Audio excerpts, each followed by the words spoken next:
Okay, welcome back. 700 point ऊपर इस समय मिड कैप इंडेक्स और काफ़ी स्टॉक्स इस समय ट्रेंड में अच्छे मूव हैं। इस समय ट्रेंड मेरे ख्याल से अब अगर आप प्योरली एफ की पोजीशनिंग देखें तो उसके हिसाब से आज का सबसे अच्छा चार्ट इसका, क्योंकि बाकी सब स्टॉक्स में भी ठीक है, अच्छे चार्ट्स हैं जैसे श्रीराम फाइनेंस वगैरह में, लेकिन ट्रेंड में इंट्राडे में पैसा बना होगा आपका। ट्रेंड में सुबह जहाँ खुले उसके बाद से भी अगर आपने इसको चेस किया होगा इस स्टॉक को, तो यहाँ पर अच्छा पैसा बना होगा वीरू।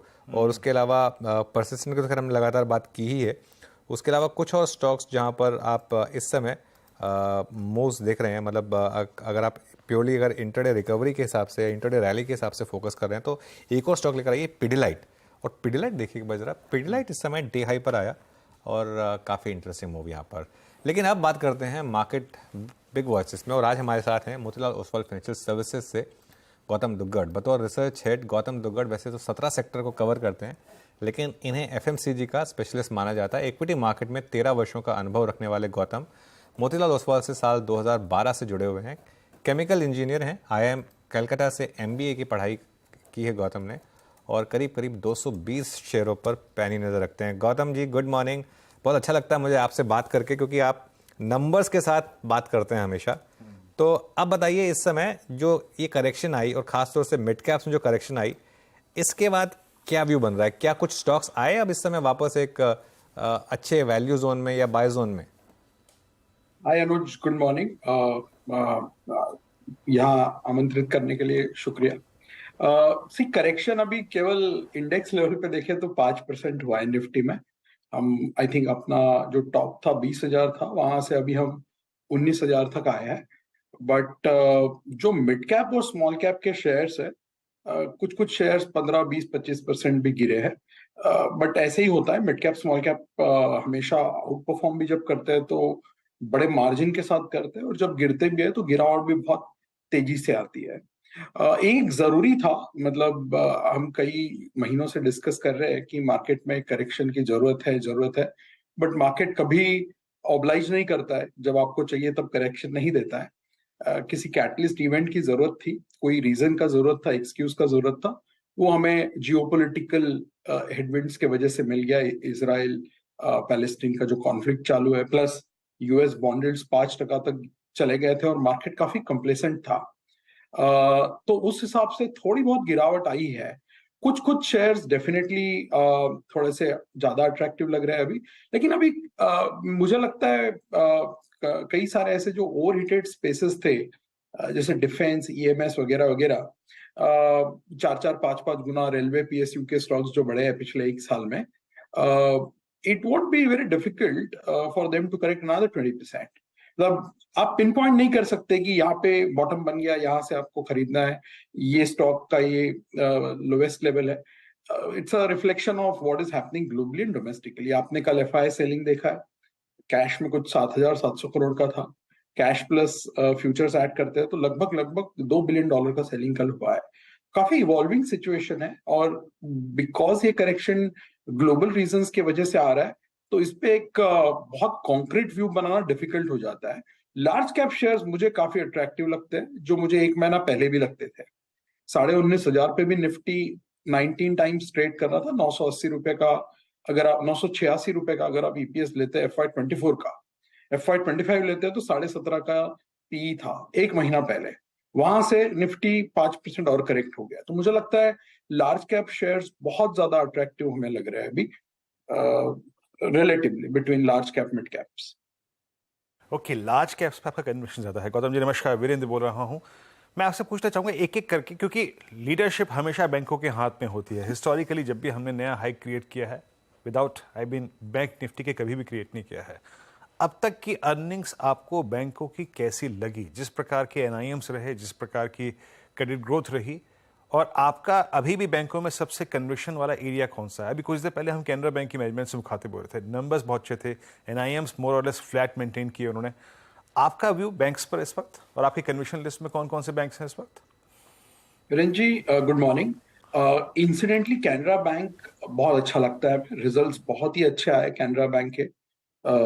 अभी तक जितने रिजल्ट्स बैंकिंग सेक्टर के आए हैं, प्राइवेट और पीएसयू में, दोनों इनलाइन आए हैं। प्राइवेट थोड़ा सा ज्यादा आया है, क्योंकि प्रोविजंस फिर से एक बार एक्सपेक्टेशन से कम आए, उसके वजह से अर्निंग्स थोड़े से बेटर आए हैं।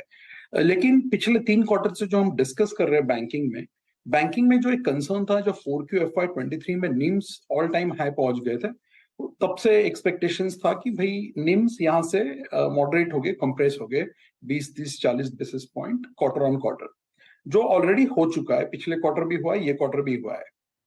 जो पॉइंट हम कई बार हाईलाइट कर चुके हैं वो ये है कि बैंकिंग सेक्टर का अर्निंग्स ग्रोथ जो पिछले 5 साल में 5 गुना हुआ है FY18 से 23 के बीच में, वो FY24 में हेल्दी रहेगा, 20% के आसपास ग्रो करेगा, लेकिन बहुत नॉन लीनियर तरीके से ग्रो करेगा। जैसे हमने फर्स्ट क्वार्टर में देखा, प्राइवेट बैंक्स हमारे सेक्टर के जो कवरेज है, हमारे कवरेज में जो है, उनका अर्निंग्स ग्रोथ 36% था। ये क्वार्टर में 30% होगा, अगले क्वार्टर में 24 और लास्ट क्वार्टर में 20। ये HDFC बैंक के वजह से थोड़े से नंबर्स डिस्टॉर्ट होते हैं। अगर आप HDFC बैंक हटा के हमारे यूनिवर्स के प्राइवेट बैंक्स देखते हैं, तो वो ग्रोथ लास्ट क्वार्टर 25 था, 30 था, ये क्वार्टर 25 हो जाएगा, अगला क्वार्टर 18% है और उसका अगला क्वार्टर 9% है। सो ग्रोथ में काफी एक मॉडरेशन आ रहा है और मार्केट ये एंटिसिपेट कर रहा है 1 साल से। इसलिए आप देख रहे हैं कि अर्निंग्स बहुत अच्छे आते हैं बैंक्स के पिछले 3-4 क्वार्टर से, बट स्टॉक्स में वो एक्साइटमेंट आपको नजर नहीं आया। जहां तक हमारा सवाल है, हमारे मॉडल पोर्टफोलियो में हम अभी भी PSU बैंक्स पे बहुत बड़ा ओवरवेट पोजीशन बना के बैठे हैं, जिसमें हमारे पास SBI और बैंक ऑफ बड़ौदा है। इसके अलावा हमें कैनरा बैंक भी अच्छा लगता है और कल के रिजल्ट्स के बाद थोड़ा कन्विक्शन और बेटर हुआ है। चूंकि वैल्यूएशंस अभी भी बहुत सस्ते हैं PSU बैंक्स में, और इन सब के ROEs 15, 17, 18% के आसपास हो रहे हैं, कई के हो चुके हैं और 2 साल और सस्टेन करेंगे।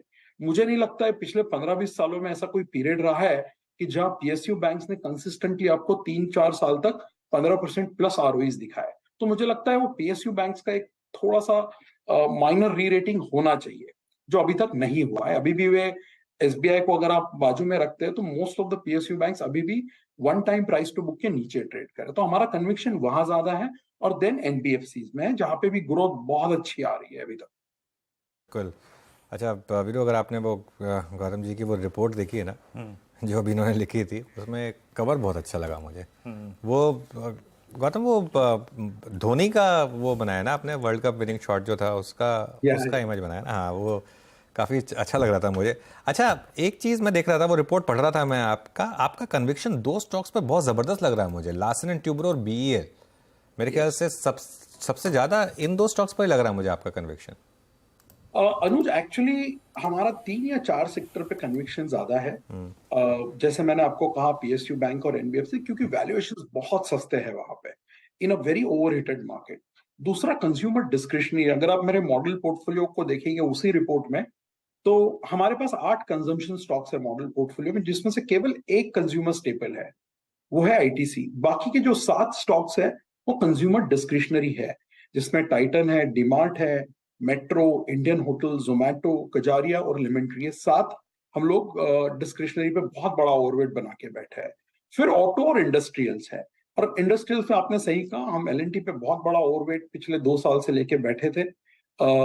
So far it has worked out well because trailing 12-month return of L&T is almost 55%. और अभी भी बाकी इंडस्ट्रियल स्टॉक्स के मुकाबले L&T रिलेटिवली सस्ता लगता है, क्योंकि L&T 50, 60, 70, 80 PE पे नहीं ट्रेड कर रहा है, और ग्रोथ आ रही है, ऑर्डर बुक्स बन रहे हैं, ओवरऑल एग्जीक्यूशन भी इंप्रूवमेंट है, मार्जिन भी ठीक ठाक है। सो L&T पे हमने अपना ओवरवेट बनाए रखा है, कोई वेट चेंज नहीं किया है। नया स्टॉक जो हमने ऐड किया है वो है भारत इलेक्ट्रॉनिक्स, जहां पे हमको लगता है कि ऑर्डर बुक काफी अच्छा है, और ओवरऑल नॉन डिफेंस में भी थोड़ा थोड़ा वो अपना एक अस्तित्व बना रहे हैं, और रिलेटिवली साइज, एग्जीक्यूशन और कैपेबिलिटी का अगर आप एक मेल बना के देखते हैं, तो वो कंपनी एक तरीके से काफी अच्छा कैंडिडेट अगले 2-3 साल के हिसाब से नजर आता है हमको। सो इसलिए इंडस्ट्रियल्स का जो बड़ा ओवरवेट है वो केवल ये 2 स्टॉक्स में है। इसके बाद हमारे पास सीमेंट है, प्रॉपर्टी है। So if you count them as industrials, you can add that as well. अच्छा, रियल आपने कहा सीमेंट और रियल स्टेट। अब आपका सीमेंट का अप्रोक्सीमेटली कंजम्पशन 65% आपका प्रॉपर्टी करता है। इसमें दोनों में आप मतलब क्या देख रहे हैं सर? और अगले अगर 1-2 क्वार्टर्स के लिए आपका स्ट्रॉन्ग कन्विक्शन किन, मतलब मैं आइसोलेशन बात करूं, किन किन कंपनियों पर है? आपके पोर्टफोलियो में कौन कौन सी, सीमेंट में और रियल स्टेट में? सीमेंट में हमारे मॉडल पोर्टफोलियो में अल्ट्राटेक है, और रियल एस्टेट में गोदरेज प्रॉपर्टी है। बिटवीन द टू मेरा कन्विक्शन रियल एस्टेट पे ज्यादा है, क्योंकि वहां पे बैलेंस शीट इंप्रूवमेंट बहुत अच्छा हुआ है पिछले 2 सालों में। जैसे हमारे पास पहले लोधा होता था मॉडल पोर्टफोलियो में, फिर गोदरेज प्रॉपर्टी हमने अप्रैल में ऐड किया करीबन 1050 के भाव पे, जब हमारे टीम ने स्टॉक का रेटिंग अपग्रेड किया न्यूट्रल टू बाय। हमको प्रेस्टीज भी बहुत अच्छा लगता है। ओवरऑल सेक्टर का जो प्री सेल्स मोमेंटम है, आपने अगर आंकड़े देखे उनके जो एंड ऑफ द क्वार्टर आए थे 30 सितंबर के बाद, प्रेस्टीज, ओबेरॉय, लोधा, कई सारे कंपनीज जो आजकल क्वार्टर एंड पे अपना एक डिस्क्लोजर देते हैं ऑपरेशनल ट्रेंड्स पे, बहुत क्लियर मोमेंटम दिख रहा है रियल एस्टेट केस में, because affordability has gone up over the last 10-15 years, क्योंकि प्रॉपर्टी प्राइसेस उस तेजी से नहीं बढ़ी है जिस तेजी से लोगों के इनकम बढ़े हैं, इसलिए अफोर्डेबिलिटी रेशियो जो है बढ़ा है। दूसरा, दुनिया भर में इंटरेस्ट रेट बढ़ी है, हमारे भी यहाँ बढ़े हैं 250 बेसिस पॉइंट, बट हमारे यहाँ आज होम बायर 8.5, 8.4, 8.6% पे मॉर्गेज ले रहा है। 10 साल पहले हमने 10.5, 11% पे मॉर्गेज लेते थे। तो एक जो होम बायर है इंडिया में, वो आज जब 8.5% पे कर्जा लेता है तो उसको ऐसे कोई बहुत बड़ा पिंच नहीं हो रहा है। जबकि बाहर के देशों में जैसे यूएस, यूरोप वगैरह में जो इंटरेस्ट रेट बढ़े हैं, they are at a multi decade high. तो वहां पे एक जो इम्पैक्ट है हायर इंटरेस्ट रेट का on consumption spending, as the proportion of floating rate goes up from fixed rate, there the buyers will react very differently compared to what we are seeing in India. तो हमारे यहाँ पे real estate मुझे काफी stable दिख रहा है, चूंकि ये हाई बीटा सेक्टर है, इसमें काफी अप्स एंड डाउन्स आएंगे, but structurally from a 1 to 2 year point of view मुझे लगता है रियल एस्टेट में काफी कुछ अपसाइड की अभी भी आप उम्मीद कर सकते हैं। और अगर इस करेक्शन में, बिकॉज हमेशा लॉन्ग टर्म इन्वेस्टर को करेक्शन का स्वागत करना चाहिए, क्योंकि 3 महीना पहले सब लोग वैल्यूएशंस को लेके काफी कंसर्न थे। तो ये जो करेक्शन थोड़ा आया, मान लीजिए अगर और 5-10% इंडेक्स करेक्ट होता है और कुछ स्टॉक्स यहाँ से 20-25% करेक्ट होते हैं, तो आपको एक बहुत अच्छा मौका मिल सकता है, जो स्टॉक्स आपको लेने चाहिए थे और आप ले नहीं पाए क्योंकि वैल्यूएशंस बहुत महंगे थे। तो उस करेक्शन का थोड़ा सा आप इंतजार कर सकते हैं, क्योंकि कोई बता नहीं सकता है वो आएगा या नहीं आएगा। So discipline, patience is something which has been always over emphasised, and that is true today as well. अपने मॉडल पोर्टफोलियो में एक मिड कैप स्टॉक ऐड किया, एंजल वन। ये क्या रीजन रहा इसका? और क्योंकि काफी हमने इंटरेस्ट देखा है स्टॉक मार्केट रिलेटेड प्लेस में, बीएससी का स्टॉक देखिए आप, 600 वाला 2000 हो गया। एंजल वन भी काफी आउट परफॉर्म ऑलरेडी कर चुका है, तो इन लेवल्स पर ऐड करने का क्या लॉजिक रहा? अनुज, हमने पहले भी मॉडल पोर्टफोलियो में एंजल रखा था 1000 से 1700 तक, फिर 1700 पे हमने निकाल दिया था। अभी वापस जब हमने मॉडल पोर्टफोलियो रिलीज किया 7 अक्टूबर को, जिस दिन प्राइस आई थिंक 1900 के आसपास कुछ था, इसका प्राइस टू अर्निंग्स केवल 13 टाइम था, राइट? जबकि इसका आरओई 30% प्लस है, पे आउट रेशो भी अच्छा है और ग्रोथ बहुत स्ट्रांग है रिटेल में। आप अगर उनका मार्केट शेयर देखते हैं, एंजल के जो नंबर्स आते हैं, हर महीना डिस्क्लोजर आता है मंथ के एंड पे, आप उनका मार्केट शेयर देख सकते हैं, कैश में, कमोडिटीज में, एफ&ओ में, प्लस ग्रोथ में वो बहुत सरप्राइज कर रहे हैं पिछले 3-4 क्वार्टर से। हर क्वार्टर मैंने अर्निंग्स अपग्रेड देखे हैं। मुझे लगता है 14-15 के पी पे एक अगर मिड कैप आपको मिल रहा है जहां पे ग्रोथ अच्छा है, ऑपरेशनल ट्रेंड्स अच्छे हैं और overall equity penetration in India structurally ऊपर ही जा रहा है, तो मुझे लगता है एक pure play digital capital market company के हिसाब से 14-15 पी पे ये स्टॉक मुझे बहुत अट्रैक्टिव लगता है। और चलने के बावजूद जहां हमने डाला 1900 से, आई थिंक अभी करीबन 2400-2300 के आसपास का कुछ शायद प्राइस है, वहां पे भी अर्निंग्स के मुकाबले वैल्यूएशंस अभी भी सस्ते हैं ना। ऑब्वियसली वन कैन से कि 52 वीक लो 1000 था, वहां से 2500 हो चुका है, but that's how mid caps behave. आज के भाव पे अगर आप देखते हैं, आज आप अगर इसको इवेलुएट करते हैं, तो जो अर्निंग्स ग्रोथ है, जो वैल्यूएशन है और जो बैलेंस शीट रेशियोज है, मुझे काफी हेल्दी लगते हैं, इसलिए हमने वापस एंजल को ऐड किया। ओके, पॉसिबली एक प्रश्न और पूछूंगा गौतम जी आपसे, हमने क्योंकि सारे स्पेस को कवर कर लिया। आप देखिए, आप मार्केट्स, आप आईटी, बैंक, आप रियल एस्टेट, सब पे बात कर चुके हैं। ये कंज्यूमर ड्यूरेबल स्पेस में वाइट गुड सेगमेंट में वोल्टास की अर्निंग्स इस बार काफ़ी खराब रही। हैवेल्स ने एक मूव अच्छा दिया था, डिक्सन ने लीड किया है पिछले लास्ट 2 अर्निंग्स के बाद, ऑल टाइम हाई की ट्रैजेक्टरी में है। वाइट गुड सेगमेंट में कोई स्टॉक आपका कन्विक्शन लिस्ट में है इस वक्त? वीरेंद्र, व्हाइट गुड्स में एक चीज आपने देखा होगा पिछले 5-6 सालों में कि जो पुराने जमाने के दिग्गज कंपनीज होती थी, जैसे कि हेवल्स है, वोल्टास है, क्रॉम्पटन ग्रीव्स है, वर्लपूल है, इन सब का पिछले 3-4 साल से ग्रोथ काफी मॉडरेट हुआ है, right? For variety of reasons. किसी का मार्केट शेयर पे प्रेशर है, किसी का प्राइसिंग पे प्रेशर है, कहीं पे डिमांड में प्रेशर है, कहीं पे सीजनैलिटी की वजह से इश्यूज है। सो अगर आप पिछले 3-4 साल का इन कंपनीज का परफॉर्मेंस देखेंगे तो बहुत ही मॉडेस्ट रहा है। क्या कंज्यूमर ड्यूरेबल्स में आपको उन कंपनीज पे ध्यान देना होगा जहां पे ग्रोथ काफी अच्छी रही है, बिकॉज आपने देखा है sector after sector Indian market में जब ग्रोथ स्लो होती है तो वैल्यूएशन कितना भी सस्ता हो जाए, कितना भी कॉन्ट्रा अट्रैक्टिव बन जाए, वो स्टॉक परफॉर्म नहीं करते हैं। वेयर जब ग्रोथ स्ट्रांग होती है और विजिबिलिटी ऑफ ग्रोथ स्ट्रांग है तो वो स्टॉक काफी अच्छे से परफॉर्म करते हैं। इसमें मैं एग्जांपल दूंगा केईआई पॉलीकैब दोनों में। हमारा दोनों कंपनीज पे अभी कवरेज नहीं है, इसलिए मैं रेटिंग टारगेट प्राइस हमारा इस पे कुछ नहीं है, बट पॉलीकैब का जो परफॉर्मेंस है अगर आप पिछले 2-3 साल से देखेंगे तो आपको एक चीज नजर आएगी, और आप इसको नंबर्स में कंपैरिजन कीजिए वर्सेस हैवेल्स।